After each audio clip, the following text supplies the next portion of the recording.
চট্টগ্রাম এবং অন্যান্য city corporation যা রয়েছে এবং সাভার পৌর এলাকা রয়েছে, সেই ক্ষেত্রে 16,000 টাকা বেসিক পর্যন্ত মূল বেতনের 50% হারে দেওয়া হয় এবং ন্যূনতম 5,400 টাকা দেওয়া হয়। আসসালামু আলাইকুম সম্মানিত ভিউয়ার্স, আশা করি ভালো আছেন, সুস্থ আছেন। আজকে আমি একটি নতুন ভিডিও নিয়ে এসেছি।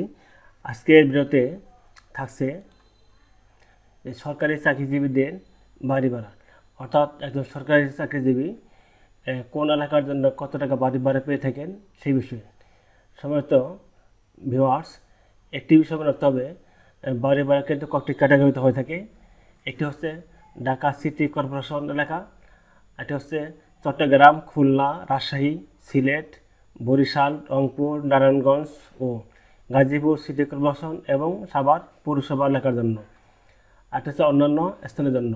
3 ক্যাটাগরিতে কিন্তু সরকারি চাকরিজীবীদের বাড়ি ভাড়া পেয়ে থাকে।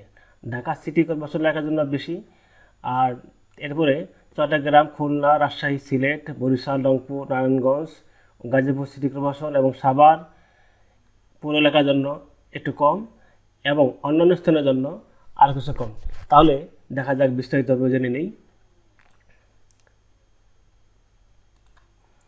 সম্মানিত ভিউয়ার্স, এটি 2015 সালে যে পে স্কেলটি দেওয়া হয়েছে সেই পে স্কেল অনুসারে নেওয়া।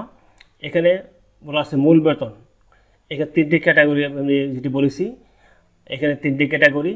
এখানে আবার বেতনের গ্রেডের আবার কয়েকটি ক্যাটাগরি রয়েছে। এখানে এটা হচ্ছে 9,700 টাকা পর্যন্ত, অর্থাৎ 8,200 থেকে শুরু করে অর্থাৎ 9,700 টাকা পর্যন্ত। তিনি যদি ঢাকা সিটি কর্পোরেশন এলাকায় চাকরি করেন তাহলে মূল বেতনের তিনি 65 হারে পেয়ে থাকেন এবং ন্যূনতম তাকে 5,600 টাকা দেওয়া হয়।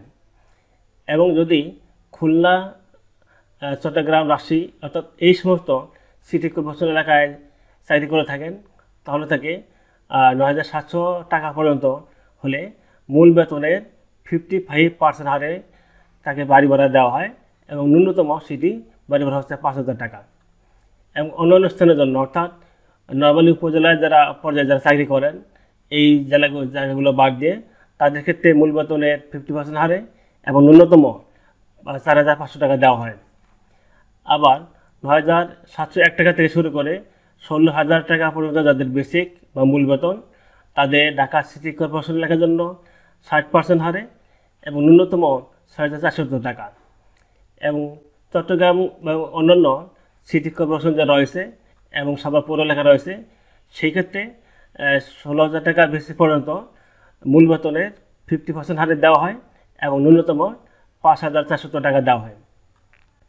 এবং অন্যান্য জায়গার জন্য মূল বেতনের 45% হারে ন্যূনতম 4,800 টাকা দেওয়া হয়।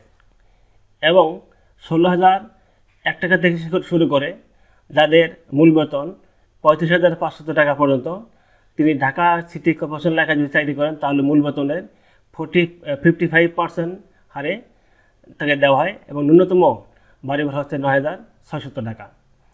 এবং অন্যান্য সিটি কর্পোরেশন যা রয়েছে সেক্ষেত্রে মূল বেতনের 45% হারে ন্যূনতম টাকা দেওয়া হয় 8,000 টাকা। অর্থাৎ 45% হারে দেওয়ার পর যদি তারা কমপক্ষে 8,000 টাকা না আসে, সেটি কিন্তু 8,000 টাকা মিলিয়ে দেওয়া হয়। এই জন্য বলা হচ্ছে ন্যূনতম 8,000 টাকা।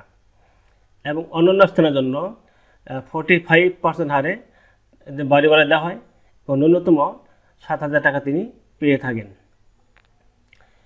এখন এই যে চতুর্থ যে ধাপটি রয়েছে সেটা হচ্ছে 35,501 টাকা থেকে শুরু করে ঊর্ধ্বে যত আছে ঢাকা সিটি কর্পোরেশন এলাকার জন্য মূল বেতনের 55% হারে দেওয়া হয় এবং ন্যূনতম বাড়ি ভাড়া হচ্ছে 19,500 টাকা। এবং ঢাকা সিটি কর্পোরেশন এলাকা ব্যতীত অন্যান্য যে সিটি কর্পোরেশন এলাকা রয়েছে সেক্ষেত্রে মূল বেতনের 40% দেওয়া হয় এবং ন্যূনতম টাকা হচ্ছে তা 16,000 টাকা। এবং অন্যান্য স্থানের মূল বেতনের 35% হারে এবং ন্যূনতম টাকা হচ্ছে 13,800 টাকা। সম্মানিত ভিউয়ার্স, একজন চাকরিজীবী হিসেবে আপনার এই বিষয়গুলি জানা কিন্তু জরুরি, কারণ নিজে যত জানবেন নিজেকে সমৃদ্ধ করতে পারবেন। আর নিজেকে সমৃদ্ধ করার জন্য, নিজেকে তথ্য ভান্ডারকে শক্তিশালী করার জন্য জানার বিকল্প নেই। সম্মানিত ভিউয়ার্স, এই ভিডিওটি দ্বারা যদি আপনাদের বিন্দু পরিমাণও উপকার আসে, যদি ভালো লাগে, তাহলে আমার চ্যানেলটি অবশ্যই সাবস্ক্রাইব করে পাশে থাকবেন এবং ভিডিওটিতে অবশ্যই একটি লাইক দিবেন। আর যদি আপনি ইতিমধ্যে আমার চ্যানেলটি সাবস্ক্রাইব করেছেন তাহলে আপনাকে ধন্যবাদ।